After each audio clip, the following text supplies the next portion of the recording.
तो मैंने आपको आवंटन के बारे में कह दिया है, प्रधानमंत्री की सोच क्या थी 1 साल पहले, उसकी जानकारी मैंने आपको दी है। और जो 11 साल से हम मांग कर रहे हैं, जाति जनगणना कराइए, इसकी भी जानकारी मैंने आपको दी है।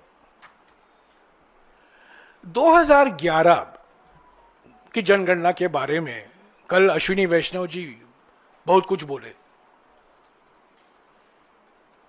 ये 2011 में, जैसा कि मैंने कहा, ग्रामीण और शहरी भारत में सामाजिक, आर्थिक एवं जाति आधारित जनगणना, socio economic and caste census 2011 में कराया गया था। करीब 25 करोड़ परिवारों से जानकारी हासिल की गई थी। जाति की जानकारी और सामाजिक और आर्थिक स्थिति की जानकारी। यह बात सच है कि जाति की जानकारी जो हासिल की गई थी इस सर्वे में, वो प्रकाशित नहीं किया गया क्योंकि उसमें कुछ कई खामियां थी। 2012 में, 2013 में मैं खुद मंत्री था और मैंने खूब कोशिश की राज्य सरकारों से मिलकर कि जो खामियां हमने पाई हर एक राज्य में, उसको हम कैसे सुधार सकें। बाद में इलेक्शन आया, मॉडल कोड ऑफ कॉन्डक्ट लगा, हम जानकारी प्रकाशित नहीं कर पाए। पर मुझे खुशी है कि ये जो जानकारी सामाजिक और आर्थिक स्थिति को लेकर जो जानकारी हासिल की गई थी इस सर्वेक्षण से, इस सर्वे से, वो आज भी मोदी सरकार उसका इस्तेमाल कर रही है। यानी कि जो पुराने जमाने में जो बीपीएल कहा जाता था, below the poverty line, BPL, वो बीपीएल नहीं है अभी ये सामाजिक और आर्थिक स्थिति की जानकारी, जो अभाव है, डेप्रिवेशन है, उसके आधार पर सारी सामाजिक कल्याण कार्यक्रम लागू होते हैं। और मोदी सरकार ने उसी जानकारी को इस्तेमाल किया। पर जाति को लेकर जो जानकारी हासिल की गई थी, जिसमें सुधार चल रहा था 2013 में खास तौर से, वो पूरा नहीं हो पाया चुनाव के पहले। अचानक सरकार ने उस पर रोक लगा दी और सरकार की ओर से ये कहा गया कि जाति जनगणना हम नहीं कराएंगे। अगर राज्यों को करना है करने दीजिए, पर हम नहीं करेंगे। साथियों, हमारे संविधान की 7वीं अनुसूची में,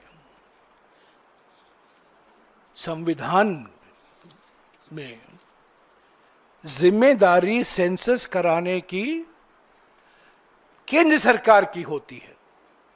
यूनियन लिस्ट, यानी कि केंद्र सरकार की सूची में सेंसस शामिल है। पर क्योंकि सरकार नहीं करना चाहती थी, केंद्र सरकार नहीं करना चाहती थी, बिहार सरकार ने किया, तेलंगाना सरकार ने किया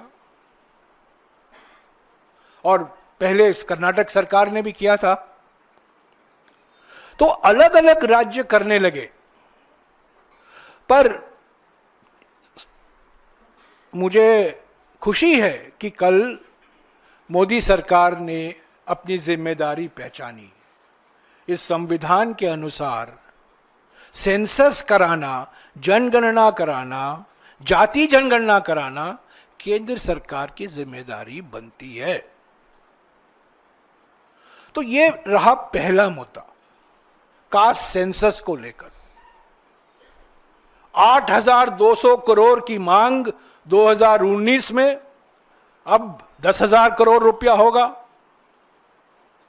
मेरा अनुमान है 10,000 या 11,000 करोड़ रुपया जरूरत पड़ेगी।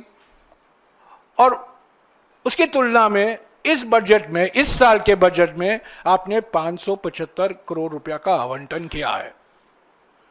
तो उम्मीद करते हैं कि पार्लियामेंट को आए और जो आपको और धनराशि की जरूरत पड़ेगी वो पार्लियामेंट से अनुमति ले और जल्द से जल्द आप ये जनगणना शुरू कराइए।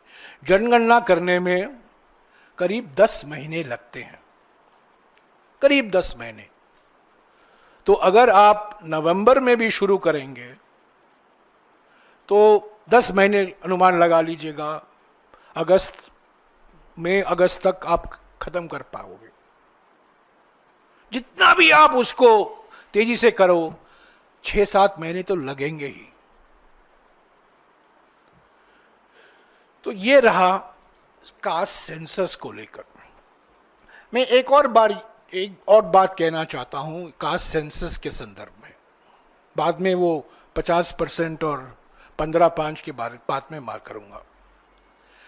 हर एक जनगणना में 1951 से लेकर हर 10 साल जो जनगणना कराया गया था, उस जनगणना में अनुसूचित जाति और अनुसूचित जनजाति की जनसंख्या हासिल की जाती थी।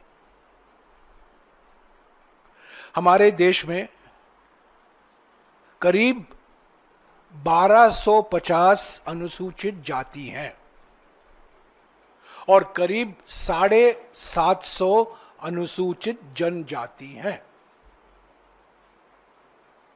करीब कि जैसा कि मैंने कहा मानकर चलिए 1250 अनुसूचित जाति और मानकर चलिए